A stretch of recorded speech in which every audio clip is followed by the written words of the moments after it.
नमस्कार मित्रांनो, तुम्हा सर्वांचं माझ्या YouTube चॅनलवर पुन्हा एकदा खूप खूप आणि मनापासून स्वागत आहे। आजच्या व्हिडिओमध्ये आपण बघूया राज्यातील सर्व सरकारी, निमसरकारी, झेडपी कर्मचारी पेन्शनधारकांना 60% दराने डीए वाढ कधी। व्हिडिओला सुरुवात करण्याअगोदर तुम्हाला एक विनंती, चॅनलवर पहिल्यांदाच भेट देत असाल तर चॅनलला सबस्क्राइब करा आणि व्हिडिओला एक लाईक करायला विसरू नका। चला तर मग सुरू करूया आजच्या व्हिडिओला।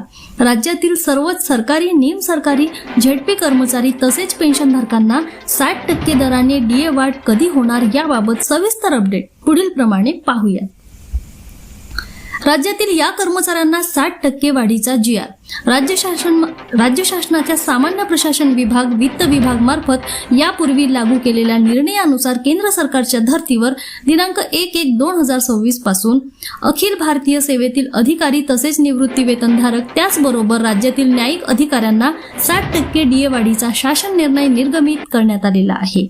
परंतु राज्यातील राज्य सरकारी कर्मचारी पेन्शनधारकांना 60% दराने डीए वाढीचा शासन निर्णय अद्याप निर्गमित करण्यात आलेला नाही। सर्व राज्य कर्मचाऱ्यांना 60% डीए वाढीचा जीआर कधी।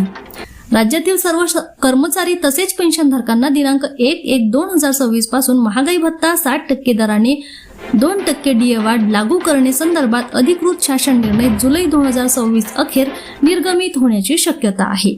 पुन्हा भेटू एका नवीन अपडेटसह नवीन व्हिडिओमध्ये। धन्यवाद।